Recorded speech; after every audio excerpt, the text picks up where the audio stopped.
आज हम एक्सरसाइज 12 गोलक का जो चैप्टर है उसके क्वेश्चन नंबर 3 और 4 को सॉल्व करेंगे। ठीक है, तो क्वेश्चन नंबर 3 को देखते हैं। क्वेश्चन नंबर 3 है, विद्यालय में शॉट पुट खेल के लिए जो बॉल व्यवहार किया जाता है उसका व्यास 7 सेंटीमीटर होने से बॉल में कितना घन सेंटीमीटर लोहा लगा है ज्ञात करें। ओके, तो सबसे पहले दिया क्या गया है वो हम देखते हैं इसमें। तो हम लोग इसको हल करते हैं। दिया गया है कि बॉल का जो है व्यास है 7 सेंटीमीटर। ओके, तो हम लोग शॉर्ट में व्यास को लिखते हैं डी। डी दिया हुआ है 7 सेंटीमीटर। डी अर्थात डायमीटर है 7 सेंटीमीटर, तो इसीलिए अर्थ व्यास या रेडियस हो जाएगा आर बराबर हो जाता है d/2। ये फॉर्मूला हमको पता है हम सबको। d/2 equal to 7/2 centimetre. ठीक है, हम इसको पॉइंट में नहीं कर रहे हैं, फिलहाल ऐसे ही छोड़ के रखते हैं।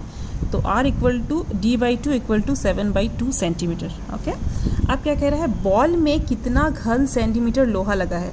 जो बॉल तैयार किया गया है उस बॉल में कितना घन सेंटीमीटर लोहा लगा है। अब घन सेंटीमीटर का अर्थ क्या है कि ज़रूर हमको बॉल का आयतन ज्ञात करना है। जैसे ही घन आएगा, घन सेंटीमीटर या घन डेसीमीटर या घन मीटर, तो तुरंत हम समझ लेंगे कि हमको आयतन ज्ञात करना है। ठीक है, तो और अगर वर्ग सेंटीमीटर आएगा तो उसका मतलब है हमको क्षेत्रफल ज्ञात करना है। तो यहाँ पे चूंकि घन सेंटीमीटर दिया हुआ है इसीलिए हमको आयतन ज्ञात करना है।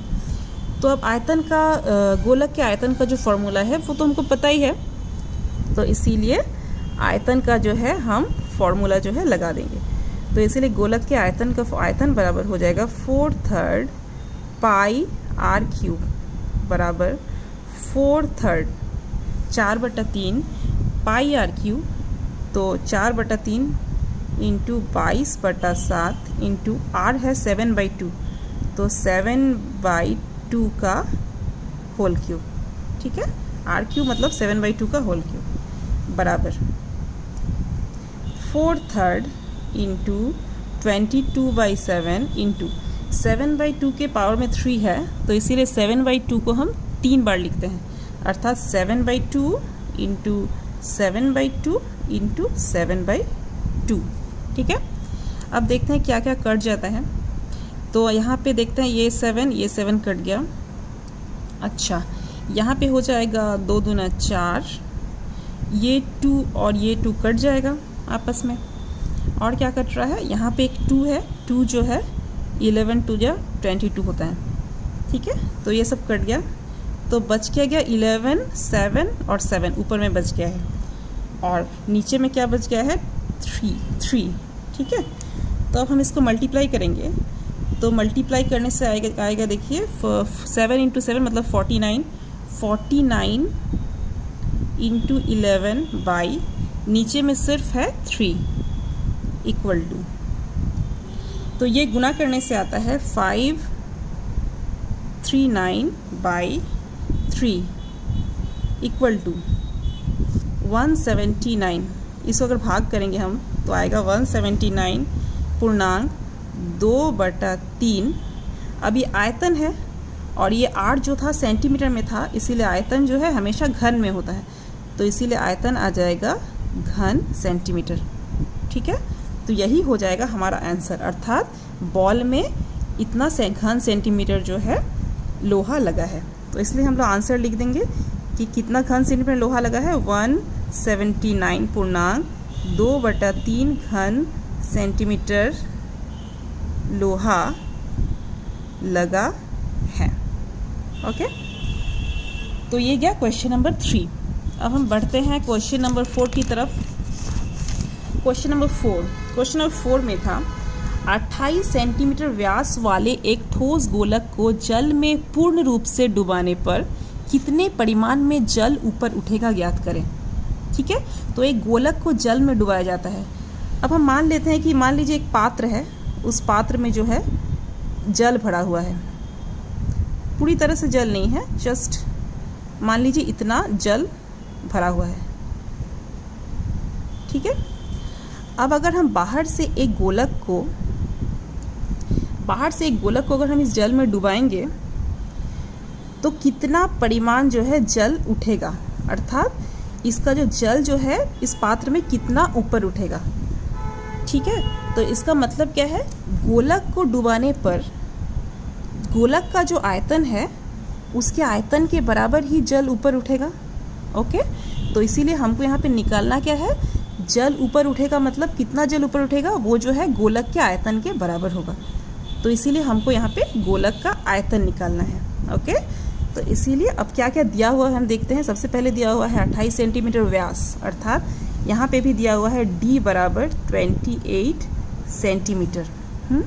तो इसीलिए जैसे ही d दिया रहेगा हम तुरंत निकाल लेंगे क्या, r। तो इसीलिए r बराबर होता है d/2, अर्थात 28/2।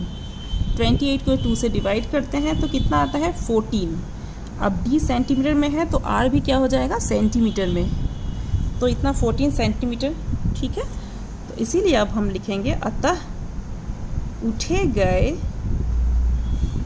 पानी का आयतन बराबर, उठे गए पानी का आयतन बराबर गोलक का आयतन, गोलक का आयतन बराबर। अब गोलक का जो आयतन है वो हम निकाल लेंगे फॉर्मूला के सहारे। तो गोलक के आयतन का फॉर्मूला होता है 4/3 पाई r³ बराबर 4/3 इंटू पाई मतलब 22/7 इंटू r³, तो r³ मतलब 14 का क्यूब, तो बराबर 4/3 इंटू 22/7 इंटू 14 इंटू 14 इंटू 14। ठीक है, अब हम लोग इसको काटेंगे तो थोड़ा सा कटता है। क्या क्या कटता है देखें, तो यहाँ पे हो जाएगा 7 दूना 14। ठीक है, और क्या कटेगा, और शायद यहाँ पे और कुछ नहीं कट रहा है। अच्छा, तो अब कुछ कटता नहीं है, तो यहाँ पे आ जाएगा ये सबको गुना करने से 4, 22, 2, 14, सारे अंकों को गुना करने से हम लोग आ जाएगा 3, 4, 4, 9, 6, सबको गुना करने से। और नीचे में है 3, ये 3 नीचे में और कुछ भी नहीं है, सिर्फ 3 है। तो अब इसको जब डिवाइड करेंगे इससे 3 से, तो ये आ जाएगा 11,498 पूर्णांक 2/3। अब ये है आयतन। ठीक है, अब r जो है सेंटीमीटर में दिया है, इसीलिए आयतन जो है वो हमेशा घन सेंटीमीटर में होगा।